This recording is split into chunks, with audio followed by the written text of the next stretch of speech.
ऐका, पाचट जाळणाऱ्या बाजूचं ज्यांनी समर्थन केलं तर त्यांचे मुद्दे बघूया आपण. आता साप होत्या किंवा हे निसर्गातला प्राणी येते होता, आता तुम्ही निसर्गावर कब्जा केलाय, आता त्यानं कुठं राहायचं मग सांगा? काय असणार? काय त्याला काळजी आपण घ्यायची. गमबूट घ्यायचा 200 रुपयाचा, काय होतं गुडघ्यापर्यंत गमबूट घालायचा. रात्री जायचं असलं तर काळजी घेऊन बॅटरी घेऊन जायचं शेतात, ऑप्शन नाही दुसरा. आता साप राहू दे बाजूला, आता बिबट्या वाढल्यात. बिबट्या आहेत का तुमच्या भागात? हां, नाही अजून येतील थोड्या दिवसात. आमच्यासारख्या आष्ट्या भागामध्ये बिबट्या आल्यात आता. एक गोष्ट. दुसरी गोष्ट हुमणीचा, तुमची जी समस्या आहे की हुमणी शेतामध्ये होत्या, हुमणीचा जीवनक्रम जर तुम्ही बघितला, जीवनक्रम हुमणीचा अंडी, आळी, कोश आणि भुंगा असा हा हुमणीचा जीवनक्रम आहे. ह्याच्यामध्ये पिकाला नुकसान करणारी कुठली अवस्था आहे? होय ती हुमणी. पण अंडी, आळी, कोश, भुंगा यातली कुठली? आळी. हुमणीचा भुंगा ऊसाचं काही नुकसान करत नाही, कोश काही नुकसान करत नाही, आणि अंडी अवस्था पण पिकाचं काही नुकसान करत नाही. हुमणीच्या आळी अवस्था किती दिवस असत्या? 5 महिने. जून, जुलै, ऑगस्ट, सप्टेंबर, ऑक्टोबर, लय ते लय 15 नोव्हेंबरपर्यंत हुमणीची आळी अवस्था जी की शेतामध्ये असते. आणि त्याच्यानंतर काय होतं? ती कोशावस्थेत जाते. बरोबर. पाचट कुठल्या महिन्यात ठेवता? हां, डिसेंबर, जानेवारी, फेब्रुवारी, मार्च, 4 महिन्यात. त्यावेळेला हुमणी कुठं आहे? सुप्तावस्थेत. मग कसं हुमणी पाचट ठेवल्यामुळं वाढत्या, हे जस्टिफिकेशन आहे का तुमच्याकडं? अजिबात. तो आपला मनाचा समज आहे. हुमणी पाचट ठेवल्यामुळं वाढत नाही. उलट जर तुम्ही शेतामध्ये जैविक निविष्ठांचा जर वापर करत असाल, त्यामध्ये मेट्रायझमसारखं जैविक कीटकनाशक आहे, EPN आहे, जर पाचट तुम्ही ठेवलं शेतामध्ये, तर हे जैविक बुरशा मातीमध्ये वाढण्याचं प्रमाण उलट जास्त होतं त्या कुजलेल्या घटकामुळं, आणि त्याच्यामुळं हुमणीचा बंदोबस्त तुम्हाला व्हायला मदत होते. त्यामुळं पाचट ठेवल्यामुळं हुमणी लागते हे डोक्यातनं काढून टाका. अजिबात पाचट ठेवल्यामुळं हुमणी लागत नाही. कुणी सांगितलं तणांचा बंदोबस्त होते, तेवढ्यापुरतं ते तुम्हाला जळलेलं दिसेल. आणि परत बरं त्याच्यासोबत अजून काय काय जळते ते तुम्ही बघितलंय का? नाही बघितलं. गांडूळ शेतामध्ये असली पाहिजेत का नाही? मित्र कीटक शेतामध्ये असले पाहिजेत का नाही तुमचं हानिकारक किडी खायला? ते कुठं सगळं त्या पाचटांनी ह्याच्यातच आहेत. आणि तुम्ही 10 पैशाची काडी टाकून जाळलं, 6 इंचाचा वरचा थर जाळून सगळा घालवताय तुम्ही. मग हा जर थर जळून गेला, सजीवपणा मातीमध्ये राहील का? वरचा थर. आता ऑर्गॅनिक कार्बन जमिनीचा कर्ब आपण म्हणतो. म्हणजे काय असतं नेमकं? ऑर्गॅनिक कार्बन म्हणजे काय माहित आहे? समजा धरून चला, शेणखत शेतामध्ये 2 टेलर तुम्ही घातलं, एका एकरामध्ये 2 टेलर शेणखत घातलं. शेणखत ज्यावेळेला घालतं त्यावेळेला ते काय होतं? मातीमध्ये मिक्स होतं. मातीमध्ये मिक्स होऊन मातीच्या कणामध्ये ती कुजलेलं सगळं अडकून बसतं. जो कुजलेला भाग सगळा तो मातीच्या कणामध्ये अडकून बसतो, त्याला म्हणायचं जमिनीचा ऑर्गॅनिक कार्बन.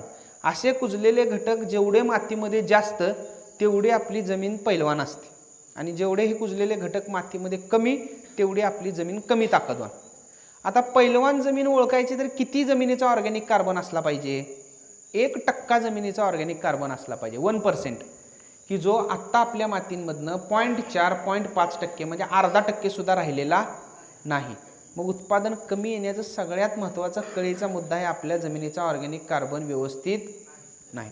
आता जमिनीचा ऑर्गॅनिक कार्बन जर आपल्याला व्यवस्थित करायचा असेल तर सगळ्यात महत्त्वाचा मुद्दा आहे पाचट. पाचट ठेवलं तर जवळपास आडसाली लागवडीतनं 4 ते 5 टन तुमचं खत निघतं. 4 ते 5 टन. सुरू हंगामात एखादा कमी पकडू 3 ते 4 टन तर निघू शकते. 3 ते 4 टन शेणखत विकत घेऊन घालायचं म्हणजे 2 टेलर शक्य आहे का? मला सांगा. आज शक्य नाही. ते आपण जाळून घालवते. म्हणून पाचट अजिबात जाळवू नका. पाचट ठेवल्यामुळं शेतीला फायदे आहेत, तोटा खरंच काही नाही अजिबात. पाणी धरून ठेवण्याची क्षमता देखील पाचटामुळे तुमच्या शेतामध्ये वाढते चांगल्या पद्धतीनं. पाचट ठेवल्यामुळे तणांचा बंदोबस्त म्हणजे आच्छादनच होते. आच्छादन एकदा झालं की खालनं तण वर येत नाही. आणि हे जसं काकांनी सांगितलं तसं 2.5-3 महिन्यामध्ये तुमची जमीन आहे तशी मशागत करून पाचट ठेवलंय का नाही हे सुद्धा कळत नाही. ह्यासाठी 2 गोष्टी करा. ऊस गेल्यावर पाचटाची कुट्टी करा. मशीननं जात असले तर वेल अँड गुड. जर तुम्ही ऊस मशीननं घालवत नसाल, जर तुम्ही ऊस मजुरांनी तोडणी करत असाल, तर त्याच्यामध्ये पाचट कुट्टीची मशीन घालायची. जर खोडवा ठेवणार आहे तर भोंड्यावरचं सगळं पाचट खाली सरीमध्ये दाबायचं. सरी दाबून खोडपीत हासलायची मशीन, बगला चिरायची मशीन आणि खतं पेरायची मशीन ही एकत्रच आले आता. एकदाच ट्रॅक्टरला चालवायची ती मशीन घालून घ्यायची, त्याच्यामध्ये खतं पण पेरली जातात, बुडके पण मोठे कुठं वर राहिलेले असतील तर ते पण छाटले जातात, बगला पण त्याच्या चिरल्या जातात. बगला चिरल्यामुळं जुनी मुळं तुटतात आणि नवीन मुळं यायला मदत होत्या. ह्या अशा पद्धतीनं खोडव्याचं व्यवस्थापन करा आणि 80-90 दिवसानं खोडव्याची बांधणी करायला जावा. तुमचं म्हणणं काय असतंय, लागण गेल्या गेल्या पाला पिटून द्यायचं आणि लगेच त्यात आऊत घालायचं, अजून खोडवं फुटायचं आहे तवर कसं तुम्ही त्याला मातीन भीती लावून ठेवता. माती कशाला लावायची असत्या? उसाला. कशासाठी? पडला पाहिजे म्हणून, पडू नये म्हणून. मग खोडवा अजून उगवूनच आलेला नाही तर काय लावून उपयोग आहे माती? त्याला आहे का उपयोग काय? आता नवीन तुम्ही ॲग्रोवन वाचता का पेपर? किती जण ॲग्रोवन वाचतात? हात वर करा बरं. रील मोबाईलमध्ये किती जण बघताय? रील्स कोण बघत नसेल? सगळी सज्जन आहेत. ॲग्रोवन वाचताय का म्हणलं 4 जण हात वर करतात आणि रील वाचताय का म्हणलं सगळे हसायल्यात. ॲग्रोवनमध्ये तुम्ही विना मशागत तंत्रज्ञान आता येतात काय काय आर्टिकल वाचले असते की ज्या शेतातनी मशागतच करत नाहीत अजिबात, अशा सुद्धा शेतामध्ये ऊस येतोय. आणि मग खोडव्याला लगेच मशागतीची काय गरज आहे? तुम्हाला करायची आहे ना, त्याच्यात पण मशागत आपल्याला करायची नाही असं नाही. 80-90 दिवसांना आपल्याला खोडव्यामध्ये पण मशागतीचं काम करता येते. गोष्ट लक्षात घ्या, पाचट कुट्टी करून सरीमध्ये दाबायची, दोन्ही बाजूनं बगला चिरायच्या, बगला चिरून माती त्याच्यावर टाकायची, खत पेरून घ्यायचं.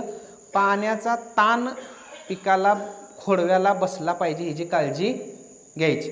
ओलाडीत शेताचं एकतर मशागत पण करायची नाही आणि जमीन ओली सारखी ठेवायची नाही खोडव्याची. खोडवा न फुटण्याचं सगळ्यात महत्त्वाचं कारण, ओलीत पाणी तुम्ही भरून देता. चांगला ताण द्या.